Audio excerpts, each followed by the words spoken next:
Hi friends, welcome back to കാൻഡില study circle. നമ്മൾ ഈ ഒരു വീഡിയോയിൽ നോക്കാൻ പോകുന്നത് ഇന്ത്യൻ കോസ്റ്റ് ഗാർഡിലേക്കുള്ള നാവിക് GDയുടെയും നാവിക് DBയുടെയും പുതിയ റിക്രൂട്ട്മെൻറ്റ് വിളിച്ചിട്ടുണ്ട്. 2025 ബാച്ചിലേക്കാണ് വിളിച്ചിട്ടുള്ളത്. അപ്പോൾ അതുമായി ബന്ധപ്പെട്ടുള്ള കാര്യങ്ങളാണ് നമ്മൾ ഈ ഒരു വീഡിയോയിൽ ഉൾപ്പെടുത്തുന്നത്. ആദ്യമായിട്ടാണ് നിങ്ങൾ ഈ ചാനലിലെ വീഡിയോ കാണുന്നതെങ്കിൽ തീർച്ചയായിട്ടും ചാനൽ സബ്സ്ക്രൈബ് ചെയ്യുക. ഡിഫൻസ് ജോലിക്ക് പ്രിപ്പയർ ചെയ്യുന്ന നിങ്ങളുടെ ഫ്രണ്ട്സിനും ഈ ഒരു വീഡിയോ ഷെയർ ചെയ്ത് കൊടുക്കുക.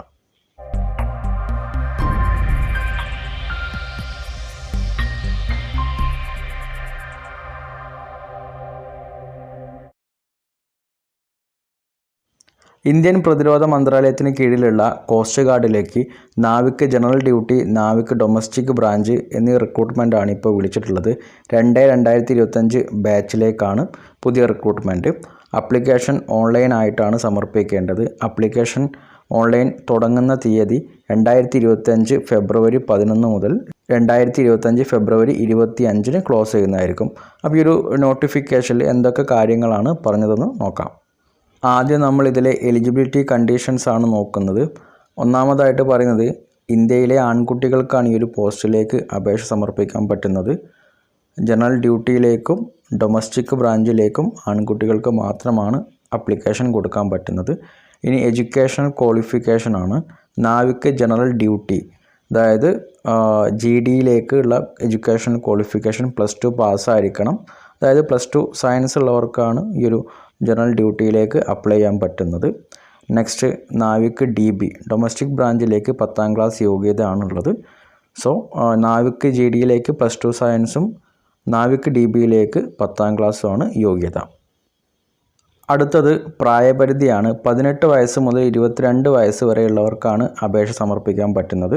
അപ്പോൾ ഇവിടെ ഡേറ്റ് ഓഫ് ബർത്തിൻ്റെ റേഞ്ച് കൊടുത്തിട്ടുണ്ട്. 2003 സെപ്റ്റംബർ 1 മുതൽ 2007 ഓഗസ്റ്റ് 31 വരെ ജനിച്ചവർക്കാണ് ഈ ഒരു കോഴ്സിലേക്ക് അപേക്ഷ സമർപ്പിക്കാൻ പറ്റുന്നത്. അടുത്തത് ഏജ് റിലാക്സേഷൻ കൊടുത്തിട്ടുണ്ട്. SC/ST വിഭാഗക്കാർക്ക് ഉയർന്ന പ്രായപരിധിയിൽ 5 വർഷത്തെ ഇളവും OBC നോൺ ക്രീമി ലെയർ വിഭാഗത്തിന് 3 വർഷത്തെ ഇളവുമാണ് അനുവദിച്ചിട്ടുള്ളത്. നെക്സ്റ്റ് വേക്കൻസിയാണ്. അപ്പം നാവിക് GDയുടെ വേക്കൻസിയാണ് ഇവിടെ കൊടുത്തിട്ടുള്ളത്. ഇവിടെ സോണുകളാക്കി കൊടുത്തിട്ടുണ്ട്. നോർത്ത് സോണിൽ അൺറിസർവ്ഡിൽ 25 ഒഴിവുകളാണ്. EWSന് മാത്രം 6, OBCക്ക് മാത്രം 17, STക്ക് മാത്രം 7, SCക്ക് മാത്രം 10. അങ്ങനെ നോർത്ത് സോണിൽ 65 ഒഴിവുകളാണ് ആകെയുള്ളത്. വെസ്റ്റ് സോണിൽ അൺറിസർവ്ഡ് 20 ആണ്. EWS 10, OBC 14, ST 6, SC 8, അങ്ങനെ ടോട്ടൽ 53 ഒഴിവ്. ഇനി ഈസ്റ്റ് സോണിൽ UR 15, EWS 4, OBC 10, ST 4, SC 5, അങ്ങനെ ടോട്ടൽ 38. നെക്സ്റ്റ് സൗത്ത് സോണിൽ UR 21, EWS 5, OBC 14, ST 6, SC 8, total 54. Next സെൻട്രലിൽ UR 19, EWS 5, OBC 13, ST 5, SC 8, total 50. അങ്ങനെ ഇന്ത്യ ഒട്ടാകെ നാവിക് GDയിലേക്ക് 260 ഒഴിവുകളാണ് ഉള്ളത്. നെക്സ്റ്റ് നാവിക് DB ആണ്. അതിൽ നോർത്ത് സോണിൽ UR 4 ഒഴിവ്, EWS 1, OBC 2, ST 1, SC 2, total 10 ഒഴിവ്. Next west zone UR 3, EWS 1, OBC 2, ST 1, SC 2, total 9. Next east സോണിൽ UR 3, EWS ഒഴിവില്ല, OBC 1, ST ഒഴിവില്ല, SC 1, അങ്ങനെ ടോട്ടൽ 5 ഒഴിവാണുള്ളത്. Next south zone UR 3, EWS 1, OBC 1, ST 1, SC 2, total 9 ഒഴിവ്. Next സെൻട്രലിൽ UR 3, EWS 1, OBC 2, ST 0, SC 1, total 7 ഒഴിവ്. അങ്ങനെ total DBയുടെ ഒഴിവ് 40 ആണ്. ഇത് ടെൻഡേറ്റീവ് ആണ്. ചിലപ്പം ഒഴിവുകൾ കൂടാം, ചിലപ്പോൾ ഒഴിവുകൾ കുറയാം. ഇനി ഇവിടെ പറഞ്ഞ സോണുകളിൽ നോർത്ത് സോണിൽ വരുന്ന സംസ്ഥാനങ്ങൾ Jammu and Kashmir, Ladakh, Delhi, Haryana, Punjab, Uttar Pradesh, Himachal Pradesh, Uttarakhand, Chandigarh. Next west സോണിൽ വരുന്നത് Gujarat, Rajasthan, Maharashtra, Goa, Dadra and Nagar Haveli, Daman and Diu. Next ഈസ്റ്റിൽ വരുന്നത് വെസ്റ്റ് ബംഗാൾ, ആസാം, ത്രിപുര, മേഘാലയ, മണിപ്പൂർ, നാഗാലാൻഡ്, അരുണാചൽ പ്രദേശ്, മിസോറാം, സിക്കിം, ഒഡീഷ. നെക്സ്റ്റ് നമ്മുടെ സൗത്ത് സോണിൽ വരുന്നത് Andhra Pradesh, Telangana, Andaman and Nicobar island, Tamil Nadu, Puducherry, Kerala, Karnataka, Lakshadweep. Next central വരുന്നത് മധ്യപ്രദേശ്, ജാർഖണ്ഡ്, ഛത്തീസ്ഗഡ്, ബീഹാർ. Next selection പ്രൊസീജിയറാണ്. നമുക്കറിയാം സെലക്ഷൻ പ്രൊസീജിയറിൽ ആദ്യം നമ്മൾ ഓൺലൈൻ റിട്ടേൺ എക്സാമിനേഷനാണ്. അപ്പം ഓൺലൈൻ ആപ്ലിക്കേഷൻ കൊടുത്തു കഴിഞ്ഞിട്ടുണ്ടെങ്കിൽ എക്സാമിൻ്റെ ഹോൾ ടിക്കറ്റ് നമുക്ക് വെബ്സൈറ്റിലൂടെ ഡൗൺലോഡ് ചെയ്യാൻ പറ്റും. എന്നിട്ട് നമ്മൾ ആദ്യം കമ്പ്യൂട്ടർ ബേസ്ഡ് എക്സാമിനേഷനാണ് എഴുതുന്നത്. DBക്കും GDക്കും അപ്ലൈ ചെയ്തിട്ടുള്ളവർ ഉണ്ടെങ്കിൽ 2 എക്സാമും അറ്റ് എ ടൈമിൽ നടക്കും. ഇനി റിട്ടേൺ എക്സാമുമായി ബന്ധപ്പെട്ട കാര്യങ്ങളാണ്. നാവിക്ക് DBക്ക് സെക്ഷൻ 1 പേപ്പറാണ് ഉണ്ടാവുക. അതിൽ പാസ് മാർക്ക് 30 അതായത് URനും EWSനും OBCക്കും 30 പാസ് മാർക്ക്.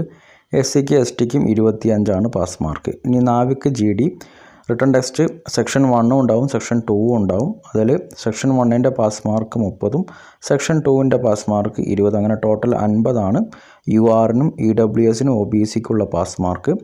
അതിൽ SC STക്കുള്ള pass mark total 44. Navik GD apply ചെയ്യുന്നവർക്ക് സെക്ഷൻ 1ലും സെക്ഷൻ 2ലും സെപ്പറേറ്റ് ആയിട്ട് പാസ്സാവണം. സെക്ഷൻ 1 എക്സാം 60 മാർക്കിനായിരിക്കും ക്വസ്റ്റ്യൻ ഉണ്ടാവുക. അതിന് 45 മിനിറ്റ് ആയിരിക്കും സമയം ഉണ്ടാവുക. അവിടെ നമ്പർ ഓഫ് ക്വസ്റ്റ്യൻസ് 60 ആയിരിക്കും.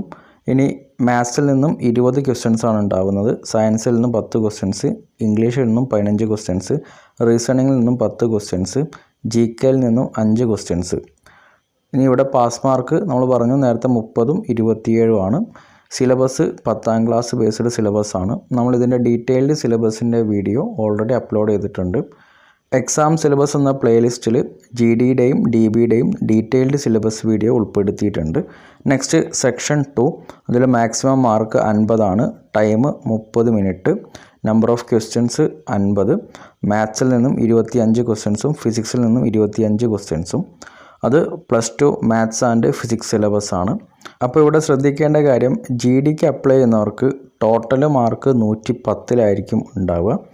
നെക്സ്റ്റ് എക്സാമിൻ്റെ സമയം എന്ന് പറയുന്നത് 45ഉം 30ഉം ഉണ്ടാവും. അതായത് 1 മണിക്കൂറും 15 മിനിറ്റുമാണ് സമയം ഉണ്ടാവുക. നമ്മൾ ഓൾറെഡി സെക്ഷൻ 1ൻ്റെയും സെക്ഷൻ 2ൻ്റെയും previous year question paper solve ചെയ്തിട്ടുണ്ട്. അപ്പോൾ നമുക്ക് അതിൻ്റെ കൂടെ തന്നെ സെക്ഷൻ 1ന് പ്രിപ്പയർ ചെയ്യുന്നവരാണെങ്കിൽ ഇന്ത്യൻ എയർഫോഴ്സിൻ്റെ ഗ്രൂപ്പ് വൈയിലെ ക്വസ്റ്റ്യൻസും ഇന്ത്യൻ ആർമിയിലെ ക്വസ്റ്റ്യൻസും നിങ്ങൾക്ക് നോക്കിയിട്ട് പ്രിപ്പയർ ചെയ്യാം. സെക്ഷൻ 2ൽ അപ്ലൈ ചെയ്യുന്നവർക്ക്, അതായത് GDക്ക് പ്രിപ്പയർ ചെയ്യുന്നവർക്ക് ഇന്ത്യൻ എയർഫോഴ്സിൻ്റെ ഗ്രൂപ്പ് എക്സിലെ ക്വസ്റ്റ്യൻ പേപ്പറും ഇന്ത്യൻ നേവിയിലെ SSRൻ്റെ ക്വസ്റ്റ്യൻ പേപ്പറും നിങ്ങൾക്ക് നോക്കിയിട്ട് റെഫർ ചെയ്യാം. അപ്പം എല്ലാ ക്വസ്റ്റ്യൻസും നമ്മൾ കുറേ ക്വസ്റ്റ്യൻസ് ചാനലിൽ ഓൾറെഡി അപ്ലോഡ് ചെയ്ത് വെച്ചിട്ടുണ്ട്. ഇവിടെ ശ്രദ്ധിക്കേണ്ട ഒരു കാര്യം, കോസ്റ്റ് ഗാർഡിൻ്റെ എക്സാമിന് നെഗറ്റീവ് മാർക്കില്ല.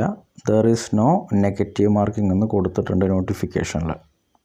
സെലക്ഷൻ പ്രോസസ്സിൽ നെക്സ്റ്റ് സ്റ്റേജ് 2 ആണ്. സ്റ്റേജ് 1 പാസ്സായവർക്ക്, അതായത് കമ്പ്യൂട്ടർ ബേസ്ഡ് എക്സാം പാസ്സായവർക്കാണ് സ്റ്റേജ് 2 ഉണ്ടാവുക. സ്റ്റേജ് 2ൽ assessment test, physical fitness test എന്നിവയാണ് ഉണ്ടാവുന്നത്. കൂടാതെ ഡോക്യുമെൻ്റ് വെരിഫിക്കേഷനൊക്കെ സ്റ്റേജ് 2ലാണ് നടക്കുന്നത്. ഫിസിക്കൽ ഫിറ്റ്നസ് ടെസ്റ്റിൽ 1.6 കിലോമീറ്റർ ഓട്ടം 7 മിനിറ്റ് കൊണ്ടാണ് കംപ്ലീറ്റ് ചെയ്യേണ്ടത്. പിന്നെ 20 സ്ക്വാട്ടപ്സ് ഉണ്ട്, 10 പുഷപ്പും ഉണ്ട്. Next how to apply. ഓൺലൈനിലാണ് നമ്മൾ അപ്ലൈ ചെയ്യേണ്ടത്. അപ്ലൈ ചെയ്യേണ്ട വെബ്സൈറ്റ് joinindiancoastguard.cdac.in എന്ന വെബ്സൈറ്റിലൂടെയാണ് അപ്ലൈ ചെയ്യേണ്ടത്. 2025 ഫെബ്രുവരി 11 മുതൽ 2025 ഫെബ്രുവരി 25 വരെയാണ് നിങ്ങൾ അപ്ലൈ ചെയ്യേണ്ട സമയം. നെക്സ്റ്റ് ഫോട്ടോ അപ്ലോഡ് ചെയ്യേണ്ട രീതിയാണ്. പാസ്പോർട്ട് സൈസ് ഫോട്ടോ, പുതിയ പാസ്പോർട്ട് സൈസ് ഫോട്ടോ ആയിരിക്കണം. എയർഫോഴ്സിലൊക്കെ നമ്മൾ അപ്ലൈ ചെയ്യുന്ന പോലെ തന്നെ നമ്മുടെ നെഞ്ചിൻ്റെ ഭാഗത്ത് സ്ലേറ്റ് പിടിച്ച് ആ സ്ലേറ്റിൽ പേരും എന്നാണോ ഫോട്ടോ എടുത്തിട്ടുള്ളത് ആ ഡേറ്റും നിർബന്ധമായിട്ടും എഴുതിയിട്ടുള്ള ഫോട്ടോ ആണ് ഇവിടെ അപ്ലോഡ് ചെയ്യേണ്ടത്. ഇനി ഇവിടെ ബേസിക് മെഡിക്കൽ സ്റ്റാൻഡേർഡ് കൊടുത്തിട്ടുണ്ട്. അതിൽ ഹൈറ്റ് 157 സെൻറ്റിമീറ്റർ ഹൈറ്റ് മിനിമം ഉള്ളവർക്ക് മാത്രമേ ഈ ഒരു DBയിലേക്കും GDയിലേക്കും അപ്ലൈ ചെയ്യാൻ പറ്റത്തുള്ളൂ. റിക്രൂട്ട്മെൻറ്റുമായി ബന്ധപ്പെട്ട് സ്റ്റേജ് 1ൻ്റെയും സ്റ്റേജ് 2യുടെയും സ്റ്റേജ് 3യുടെയും ഏകദേശം വരുന്ന ഡേറ്റ് കൊടുത്തിട്ടുണ്ട്. കമ്പ്യൂട്ടർ ബേസ്ഡ് എക്സാമിനേഷൻ്റെ date mid or end April 2025 ആണ് കൊടുത്തിട്ടുള്ളത്. അതായത് 2025 ഏപ്രിൽ പകുതിക്കോ അവസാന വാരത്തോടെ ആയിരിക്കും എക്സാം നടക്കുന്നത്. കൂടാതെ ഈ ഒരു റിക്രൂട്ട്മെൻറ്റിന് എക്സാമിനേഷൻ ഫീ ഇല്ല. അതുകൊണ്ട് എല്ലാവരും അപ്ലൈ ചെയ്യാൻ ശ്രമിക്കുക. ഇത്രയാണ് ഇതിൽ പ്രധാനപ്പെട്ട കാര്യങ്ങൾ. നിങ്ങൾക്ക് വേറെ എന്തെങ്കിലും സംശയങ്ങളുണ്ടെങ്കിൽ കമൻറ്റ് ബോക്സിലൂടെയോ അല്ലെങ്കിൽ എൻ്റെ ഇൻസ്റ്റാഗ്രാം ഐഡിയുടെ ലിങ്ക് ഞാൻ ഡിസ്ക്രിപ്ഷനിൽ നൽകിയിട്ടുണ്ട്, നിങ്ങൾക്ക് മെസ്സേജ് അയക്കുകയോ ചെയ്യാം. വീഡിയോ ഇഷ്ടമായിട്ടുണ്ടെങ്കിൽ തീർച്ചയായിട്ടും വീഡിയോ ലൈക്ക് ചെയ്യുക. അടുത്തൊരു വീഡിയോ ആയിട്ട് വീണ്ടും കാണുന്നവരേക്കും ജയ് ഹിന്ദ്.